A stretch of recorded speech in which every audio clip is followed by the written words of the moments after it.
Welcome back, folks. Brent here with Hammer Armament.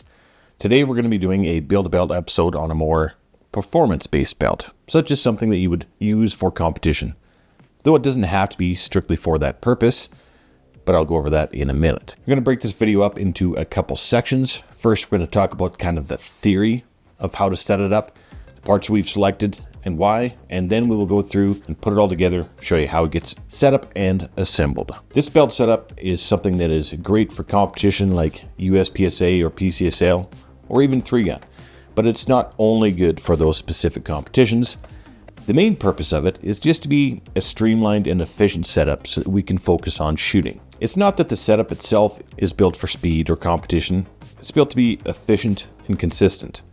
It's got everything we need, nothing you don't. By having everything set up in an optimal way, we eliminate the gear as an issue and can focus strictly on our shooting skill, whether that's in a match or in practice. Unlike a battle belt where you'd want a bunch of extra options and capabilities such as a place to mount an IFAK, tourniquet, dump pouch, knife, even a general purpose pouch, something like that, this belt is just going to have a holster and some mag pouches. We don't need the option for molly or a D-ring for hooking into a helicopter or any of these cool things you see in tactical belts.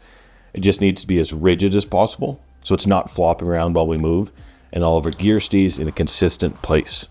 Again, with the purpose being efficiency and consistency. A belt setup like this isn't strictly for competition use, it's strictly for performance use. So if you're looking at taking your skills to the next level, and are going to be spending a lot of time at the range and in dry fire training, this is a great belt setup. Let's go over the parts that we selected. Naturally, we're going to be using our pistol competition package, which comes with a Boulder holster and 3 of our Odin pistol mag pouches. But before we get into the details of this, we need to talk about the anchor to the whole system, which is the belt. Now for the belt, I've selected a Blade Tech Velocity belt. This doesn't come with the kit. This is just what I recommend. There's a bunch of other belts out there that are good. Shooter's Connection, Ghost. There's 1 or 2 other ones that are good too. But the reason I like this one is it's very simple and it's very economical. It's like between 40 and 60 bucks, depending on if you can find a sale. We'll have a link to it on Amazon down below. What it is a very rigid belt that has like an HDPE plastic inner core, so it's super solid, and it's just a inner outer belt. So we got the inner belt that is like this. It's got hook and loop on the outside of it. This is the part that goes through your belt loops, and then this is the outer belt that's going to attach to that via the Velcro. The inside of this has Velcro on it, the outside of this has Velcro on it. The biggest thing here, whether you choose this belt or another competition belt, is that you want it to be as rigid as possible. Why do you want that? Because you don't want your gear to be moving around, especially once you put something like a drop mount on there. As you can see, this is like a big giant lever. So if you have a belt that isn't rigid, that's just like a regular gun belt, it's going to flop around a lot when you try and draw, which means your holster is going to bind up when you try and draw. That's no good. This is one of the most important parts of your setup for sure. You can get away with less mag pouches or maybe a less ideal holster. As long as you got a really good belt, it's going to make all the difference on whether everything else works. Just like having a muscle car that's got real skinny, worn out bald tires on it. You got all that power, but it doesn't really matter if you don't have a way to transfer that power to the ground. Belts like that is giving you traction. Our Boulder holster, this one here is for the Walther PDP. As you can see, cut nice and low. There's nothing in the way of a good firing hand grip. And it also has a bit of a drop and offset away from the body. It just gives you a little bit more room for your hand and provides a lot more comfortable and consistent and quicker draw. One little tip on these things, this belt, as you can see here, it comes coiled up, but the outer belt comes coiled up inside out. So you're going to want to take this sucker out and like lay it flat or wrestle it into place, close the ends on it, and just leave it alone for like a day. Otherwise it's going to be like you're kind of like wrestling a snake the whole time you're trying to put all this stuff on here.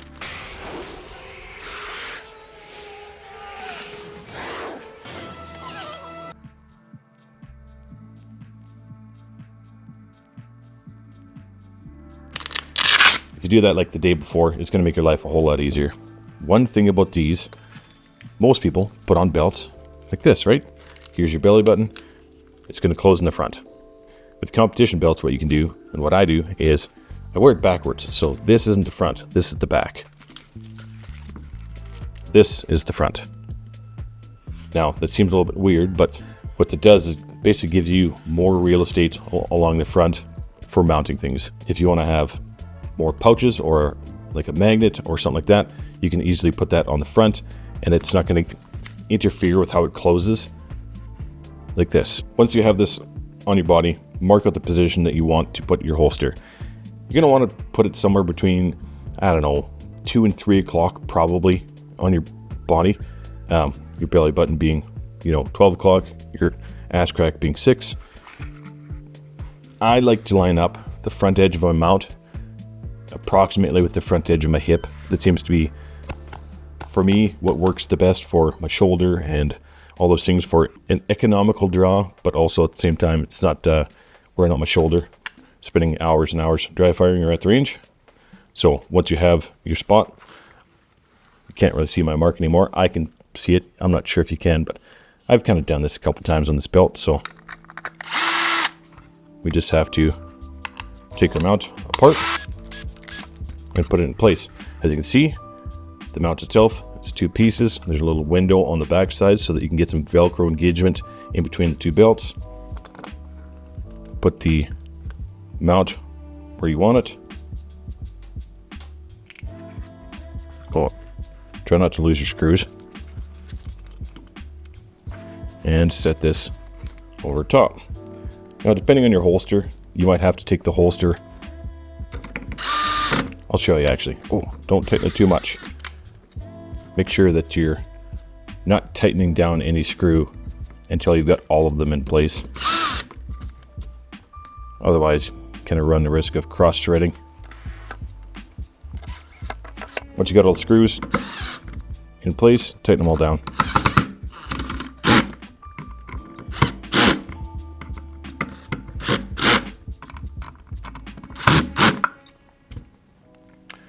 There's our holster in place. Now, depending on your holster, you might have to remove this section of it just to get at these screws. Some holsters just happen to be a little bit taller. But as you can see, there's 3 levels of drop here. We got these slots. So once you have the holster, come on, buddy. Once you have the holster mounted on your belt, that's when you want to figure out what ride height you want. And the best way to do this is just put it on, see how it feels. For most people, these 2 middle slots are going to work the best. Now, the amount of angle that you put your holster at is going to be up to you. For most people, I'd say slightly forward like this is going to be the best. And what that does is, let's tighten this up so it doesn't move on me, so I can show you from the other side. This lets you put the grip at an angle that's a bit more parallel to the belt line. For most people, this is going to be more comfortable for your wrist and it's going to be more consistent versus having it a typical setup like this where your grip is at much more of an extreme angle in relation to your belt. There is rules on this pretty much in every organization for competition, so you can't usually get too extreme on this stuff. So make sure you pay attention to whatever competition you're shooting and their rules for your division. But for most people, you can kind of get away with this, just a little bit of a forward cant. You don't want it to be too far forward, where when you're drawing, the gun actually kind of has to go backwards a little bit before it can goes forward. But you want to kind of try and find a way to split that difference so you're getting a bit more of a better angle for your grip without going too far and having to pull the gun backwards. Now, an easy way to figure this out, just put these screws in, tighten them up, but don't tighten them all the way. Like, get them so that you can just kind of manipulate them a little bit. And once you get the angle, then tighten them down. Now, that's it. Holster's done. Easy peasy. Now, what are we going to do for mag pouches? We are going to be using the pouches that come with the pistol competition package.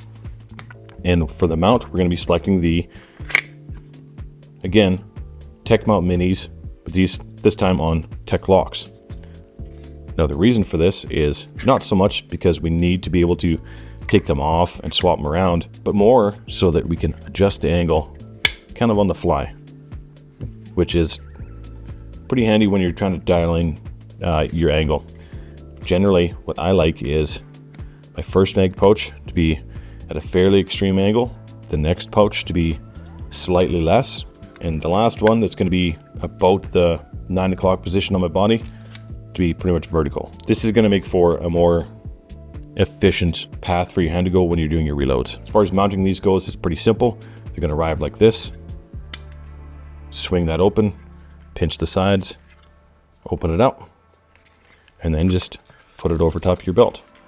If you get the Blade Tech Velocity belt, you don't even have to size the belt with these little spacers. It just is what it is, and it happens to work out perfect. If you had a taller or shorter belt, that's what these spacers are for. If you're running like a 2-inch duty belt, you take these suckers off. If for some reason you were ever running a skinnier belt, you can adjust those smaller, but it's not really necessary. Now, one other thing to think about here is when we have our belt, every one of these tech locks we put on is going to give us less engagement between the Velcro from the inner to outer belt. So what you can do is just get some adhesive backed Velcro and apply it to the back of the tech lock. And I'll show you how to do that on this fella here.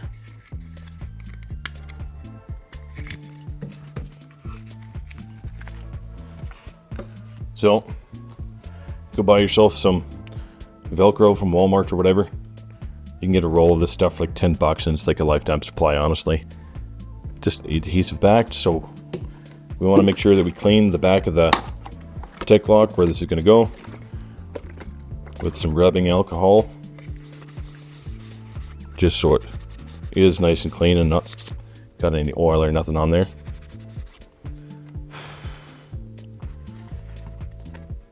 Cut your piece to size.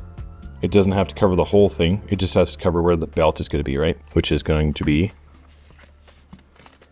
approximately that position there. So it's just got to be just like that.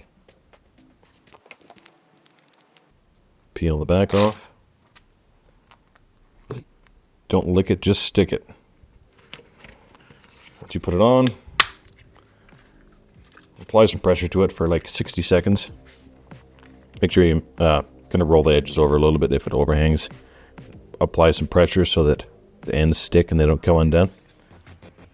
As long as you apply this stuff properly, it does last quite a long time. I've got some of these that I've had for almost 10 years that have this stuff on it, and it is still very strong. If you don't apply it properly, they'll come off like the next day. So what you want to do is put this stuff on, but then don't put them on your belt for like a day. Leave them on your kitchen table, come back the next night, and then throw these on your belt and try it. If you try and put this stuff on and then throw your belt on and do some dry fire, when you go to take your belt off, they're just going to come off again. So have a little bit of patience and it'll all work better. Now, this one here, as you can see, is different. This is just mounted directly on the tech lock rather than the tech mount on tech lock. So if you want to save a few bucks and you don't care about being able to take them on and off, or wanting to be able to do these kind of minor fine adjustments to your angle, you can just choose the tech lock as your mount. It's going to save you, a good amount of money, and you can still get these different angles. You just have to go about it a little bit trickier way. Basically, this one here is set up vertically, but if we want to put this at an angle, say, you just have to remove these two screws in the back. As you can see, there's going to be 5 holes. If you just hold your tech lock open like this, hold the other piece behind it, and just kind of play around with your positioning until you get a couple holes that line up. Now, if you pop out the screws, it might be a little bit easier to see. Let's see if I can get the camera to pick this up. So right now, this hole and this hole are lined up with the very top and very bottom, and that's pretty close to the angle I would want for, say, my very front pouch. If you leave a note in your order that you want your pouches angled, or that you want one pouch angled extreme, the next one less extreme, and one vertical, like we can do that for you before you even leave the shop to make it simple. But you can always adjust these kind of later on down the road if you want to make some little adjustments. Now we've got a pouch that's had a much more extreme angle there. So this would be good for like your very first pouch. If you're gonna wear this like close to your belly button line, this one would be 10 o'clock, and then this one would be better at 9 o'clock. So the real advantage of a belt like this is having everything set up in a consistent way will help it so that you are the variable rather than your gear is the variable. If you've got a good holster on a good mount on a real rigid belt, your mag pouches are in real rigid spots and they're at correct angle, you can adjust the retention perfectly on those. None of this shit becomes the variable anymore. You get it set up and then it's fine. So then it just becomes you that you have to worry about. You can't blame a slow draw on your holster. You can't blame a bad mag change on a holster. It just makes it so it's only your shooting skill that's on trial. So that's why I like to spend most of my time at the range just with a performance-based or competition belt, because I'm not fucking around with mission essential gear that isn't essential for that mission. I'm going to the range to practice shooting, so I wear this. Hopefully this helps. If you have any questions, check out hammerarmament.com, send me an email, brent@hammerarmament.com, or leave a comment below. Thanks for watching, folks. Next time.